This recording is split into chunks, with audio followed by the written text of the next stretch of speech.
Thought our guys came out and played hard today. We talked a lot about coming away and getting our first road win, going up and playing to the best of our abilities, eliminating some mistakes we had last week. Went into the game saying that we had to get our wideouts in Maxwell going a little bit more than we did last week early. I thought we did that. Credit Central, I thought it was a very competitive game.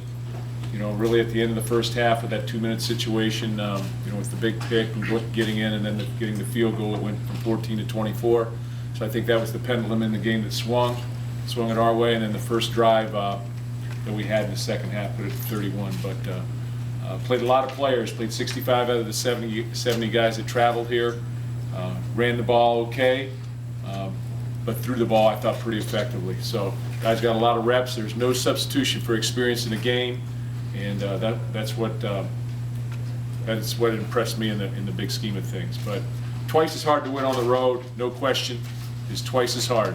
So we'll take this and we'll get ready for Notre Dame next week. But I also think on the other side of the spectrum, I think that Central's an improved football team. The score may not indicate it, but I think they're an improved football team. They played a little bit better on third down, ran the ball a little bit more than they had the last year, and I think that's a positive. And sometimes you gotta handle the negatives and the positives as a coach, but we wish them the best. I'll take some questions. Mark, that 2-minute drive, Andrew, spread it around a lot of different guys. Is that kind of drive that maybe can be a confidence builder for him and the receivers? Yeah, I mean, he's been resilient. You know, he's composed out there on the field, and I think it was a good confidence booster for him that things went well in that drive. And when those things happen, you just continue to build more confidence. And you have another opportunity next week to play against a good football team and a nationally televised game, so that'll be another big opportunity for him to grow, I think. And that's what I think, when you look at it as a head football coach, you want your football team to grow. You want us to continue to get better and grow.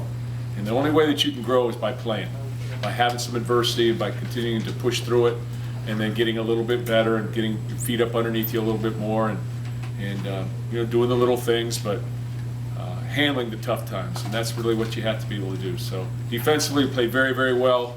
Had a shutout for the last couple plays, I guess, but which is a little frustrating. But they all count one, as Coach Purvis used to say, and so we'll take it.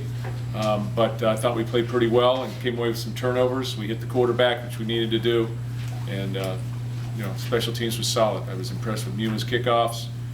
We didn't punt as much, but